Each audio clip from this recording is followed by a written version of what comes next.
Hey everyone, and welcome back to the Phoenix Within. I'm your host, Donis. I'm so grateful that you are here. Whether you're driving to work, sitting in your office before students arrive, walking your campuses, or maybe you're listening after a long day when everyone else has gone home. I want you to know something. I am honored that you chose to spend this time with me. This podcast has always been about having the conversations we don't always get to and have in education, the real conversations, the conversations about purpose, leadership, failure, growth, and what it really means to serve others. Today's a little bittersweet because this is the final episode in our three-part series on leadership and systems. We've been on this journey together for the last three episodes. In part one, we talked about why systems matter. We talked about how schools don't become excellent because they have extraordinary people. They become extraordinary because extraordinary people commit to extraordinary systems. We talked about moving away from random acts of leadership and building intentional, repeatable practices that create consistency for students and staff. Then in part two, we had what I think was one of the hardest conversations leaders needed to hear. Stop being the hero. We talked about how too many of us define our value by how many fires we put out. We think about being needed and what it means to lead. When in reality, sometimes the fire keeps happening because we haven't built systems to prevent them. We talked about letting go and trusting people and about empowering others, about realizing that leadership isn't about proving how capable you are. It's about helping others discover how capable they are. And today, we bring it all together. Because here's what I learned after more than 2 decades in education. Systems are not the destination. They're simply the vehicle. The destination has always been people. And today isn't really about systems. It's about the legacy those systems create. And honestly, this episode is probably the most personal one I've recorded yet. Can I ask you a question? Not a leadership question, not an interview question, not a life question. If tomorrow was your last day at your current position, what would remain? Not your office, not your title, not your parking spot. What truly remains? Would people remember your spreadsheets? Probably not. Would people remember your how quickly you answered emails? Probably not. Would they remember how many committees you chaired? Probably not. But they'll remember how you made them feel. They'll remember if they felt safe enough to make mistakes around you. They'll remember if they left your office believing in themselves a little more than when they walked in. And that's been sitting heavily on my heart lately. As many of you may already know or may not know, I have recently accepted the incredible honor of being elementary lead assistant principal. And I'll be honest, when I got the call, I cried. Not because of the title, not because of the recognition. I cried because my mind immediately went somewhere else. I thought about my mom. I thought about the little boy growing up who had no idea what his future would look like. I thought about losing my father when I was just 3 years old. I thought about my mother working so hard to give me the opportunity she never had. And then I realized she never got to see this. She never got to see me graduate from college. She never got to watch me earn 2 master's degrees.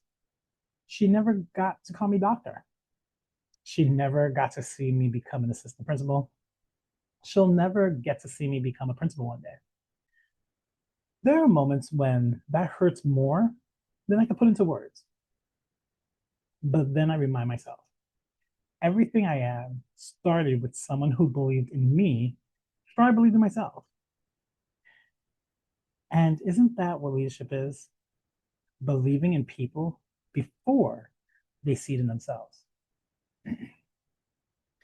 One of the biggest lessons I've learned, and honestly, one I still have to remind myself of, is this: leadership isn't about you.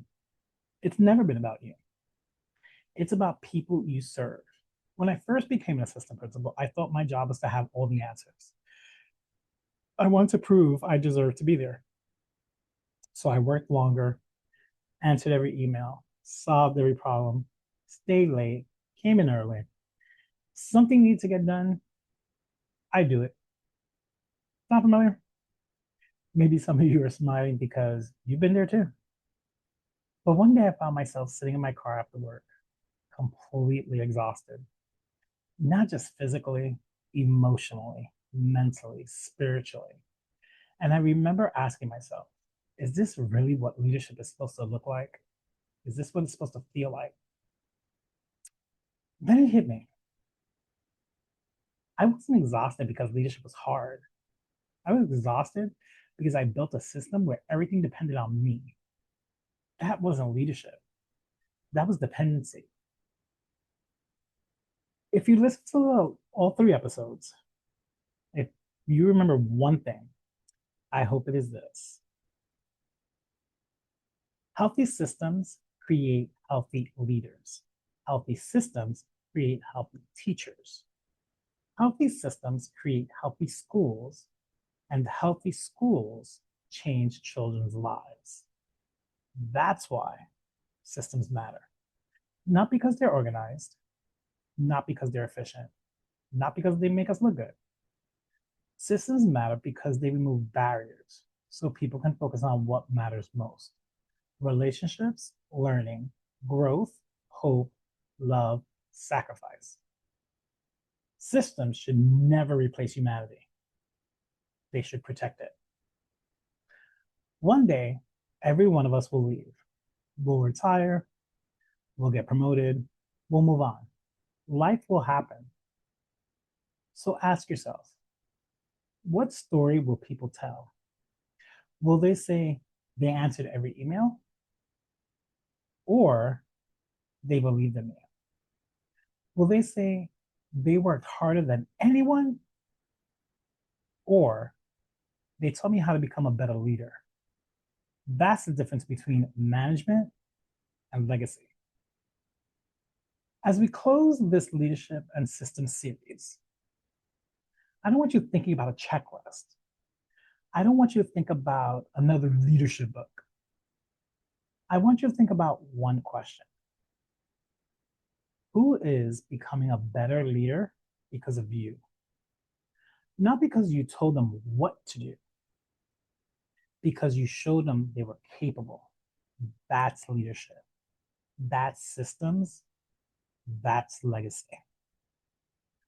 As we close this three-part journey, I want to thank you, not just for listening, but choosing to lead during one of the most challenging times education has ever faced. Our schools need leaders who build systems, not silos, who develop people, not dependency, who choose courage over comfort, who understand that leadership isn't about having all the answers, it's about asking the right questions and creating the conditions for others to thrive. I hope this series has challenged you to look beyond the daily fires and start building something that lasts. Because one day, your title will change. Your office will belong to someone else. Your name will come off that door. But your impact, your culture, your systems, the leaders you developed, the children whose lives were changed because you chose to lead differently, that is your legacy. Thank you for walking through this leadership and systems series with me. I hope you'll carry these conversations into your schools, your teams, and your lives.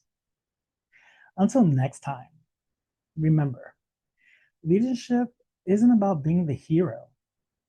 Leadership is about building people, creating systems that honor people, and leaving every place better than you found it.